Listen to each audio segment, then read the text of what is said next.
Hello मेरे प्यारे बच्चों, क्या हाल चाल। उम्मीद करता हूँ कि आप लोग स्वस्थ होंगे, मस्त होंगे और आप लोग की पढ़ाई भी अच्छे तरीके से चल रही होगी। फ्रेंड्स मैं क्लास 12 फिजिक्स का एक most important topic chapter number 9 किरण प्रकाशिकी एवं प्रकाशिकी यंत्र से लेकर आया हूँ, जो आपके बोर्ड के एग्जाम में 3 नंबर में पूछा जाता है।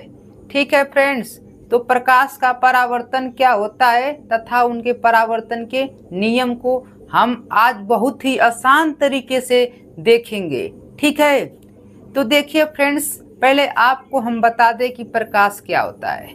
तो देखिए, प्रकाश एक प्रकार की क्या होती है, ऊर्जा होती है, जिसकी सहायता से हम लोग क्या करते हैं, किसी वस्तु को क्या करते हैं, देखते हैं। ठीक है, प्रकाश क्या करता है, किसी वस्तु को दिखाने में क्या करता है, सहायता प्रदान करता है। ठीक है, क्या करता है, सहायता प्रदान करता है। और यह प्रकाश एक संवेदी अंग होता है। कैसा, संवेदी अंग। अवशोषित करने वाला क्या होता है, अंग होता है। ठीक है फ्रेंड्स, अब देखिए जरा प्रकाश गुणों की भी बात कर लेते हैं। तो प्रकाश के कुछ गुण जो होते हैं प्रमुख, उनको हम देख लेते हैं। देखिए, पहला जो गुण होता है, प्रकाश समांतर एक सीधी रेखा में चलता है। क्या होता है, समांतर एक सीधी रेखा में चलता है।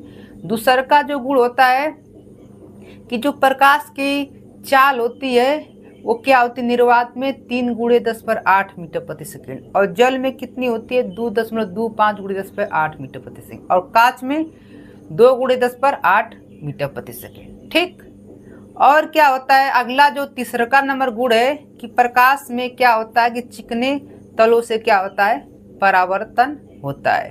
ठीक, और प्रकाश एक प्रकार की विद्युत चुंबकीय तरंग है ना। ये 4-5 गुण हो गए, और प्रकाश के 1-2 और गुण बता देते हैं। देखिए, प्रकाश की जो तरंगदैर्ध्य की बात करते हैं वो कितनी होती है, 4000 एंगस्ट्रॉम से 8000 एंगस्ट्रॉम तक होती है। ठीक, अब देखिए प्रकाश में परावर्तन, अपवर्तन, व्यतिकरण, विवर्तन, ध्रुवण आदि घटनाओं की व्याख्या की जा सकती है। ठीक है, अब देखिए, ठीक है, प्रकाश किस रूप में चलता है, तरंगों के रूप में। कौन से तरंग के रूप में चलता है, तो अनुप्रस्थ तरंग के रूप में चलता है। इतनी बातें आप लोग को प्रकाश के बारे में थोड़ा बहुत पता रहना चाहिए। फिर आते हैं प्रकाश का परावर्तन। ठीक, तो प्रकाश का परावर्तन क्या होता है, परावर्तन देखिए परा संधि विच्छेद कीजिए, पराधन आवर्तन, आवर्तन। देखिए, परा का मतलब क्या होता है, प्रकाश, और आवर्तन का मतलब लौटना। क्या होता है, लौटना। ठीक, मतलब प्रकाश का लौटना है ना, प्रकाश का लौटना।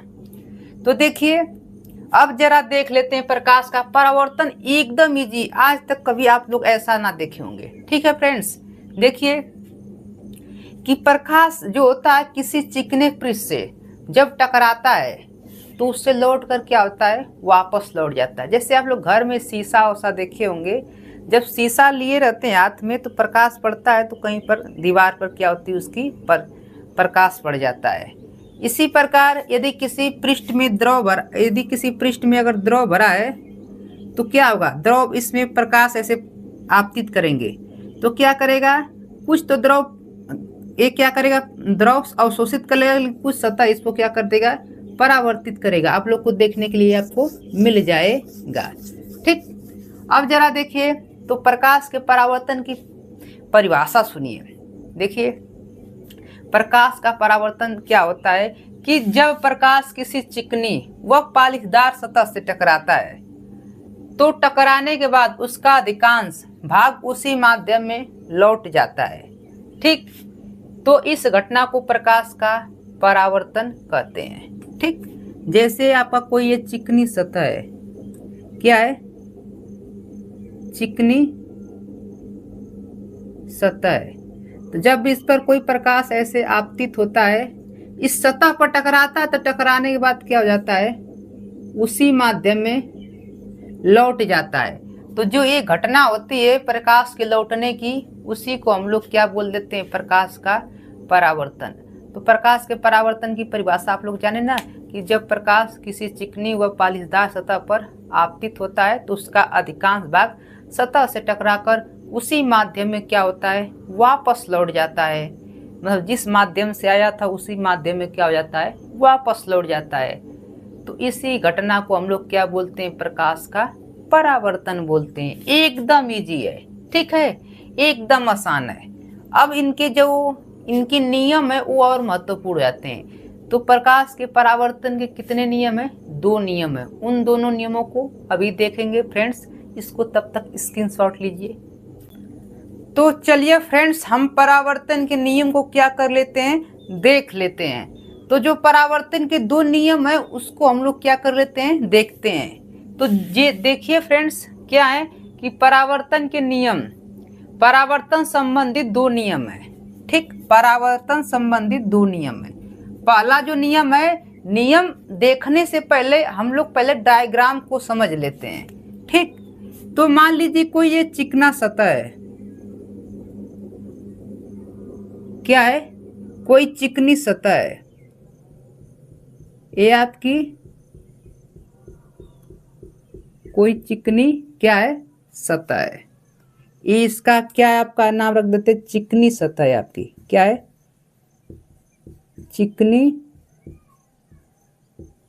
सतह है। ठीक, अब देखिए इस चिकनी सतह पर कोई किरण ऐसे क्या हो रही है,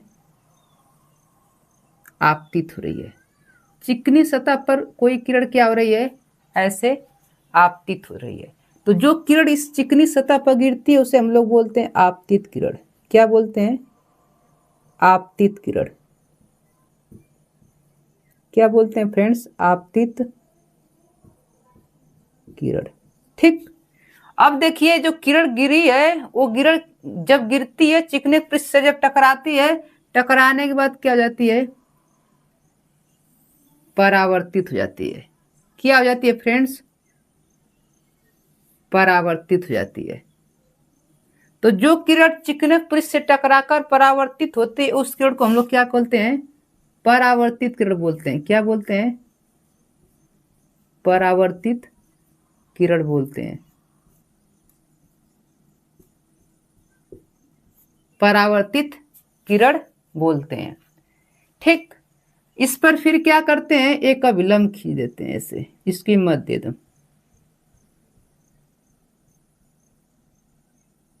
ये आपका क्या है, ये आपका है अभिलंब। क्या है, अभिलंब। ठीक, अब देखिए आपतित किरण और अभिलंब के बीच जो बना कोण होता है उसे हम लोग क्या बोलते हैं, आपतन कोण। इसको आई से प्रस्तुत करते हैं। ये आपका क्या है, क्या है फ्रेंड्स, आपतन कोण है। ठीक, देखिए इस किरण का नाम क्या रख देते हैं, यहां से जो गिरती ए बिंदु ओ पर गिरती है, अब बी पर परावर्तित हो जाती है। इस किरण का नाम यन रख देते हैं। ये जो माध्यम है इसका नाम क्या रखते हैं, M1, और क्या रख देते हैं, M2। ठीक, अब देखिए परावर्तित किरण तथा अभिलंब के बीच जो बना कोण होता है उसे हम लोग क्या बोलते हैं, परावर्तन कोण। क्या बोलते हैं, परावर्तन कोण। ठीक, तो आपको अब देखिए जहां पर आपतित किरण और परावर्तित किरण तथा विलंब तीनों बिंदु एक ही जगह मिलते हैं उस बिंदु को हम लोग क्या बोलते हैं, क्या बोलते हैं, आपतन बिंदु। ठीक, इतनी बातें आप लोग को पता रहना चाहिए। देखिए आपका क्या हमने सबसे पहले बताया है, कोई चिकनी सतह है जिसका नाम M1 और M2 है। ठीक, इतनी बात जाने। अब क्या है, कोई किरण गिर रही है ओ बिंदु पर गिर रही है, तो जो किरण गिरती है उसे क्या कहते हैं, आपतित किरण। और जो पृष्ठ से टकराकर वापस लौटती है उसे क्या बोलते हैं, परावर्तित किरण। अब इसके मध्य में क्या करते हैं, एक अभिलंब खींच देते हैं, और आपतित किरण और अभिलंब बीच के बीच बना कोण आपतन कोण, और परावर्तित किरण तथा विलंब के बीच बना कोण परावर्तन कोण। ठीक, इसे आपतन कोण को आई से बस करते हैं, इसको आर से।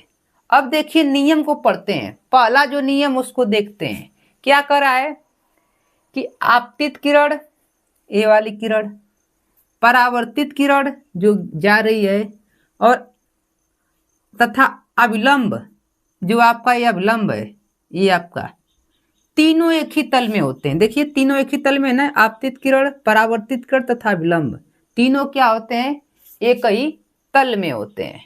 ठीक, आगे क्या चला देखिए, दूसर का जो नियम है, आपतन कोण सदैव परावर्तन कोण के बराबर होता है।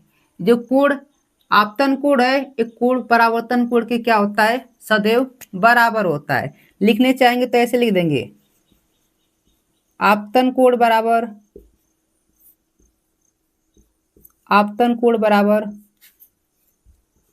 परावर्तन कोण।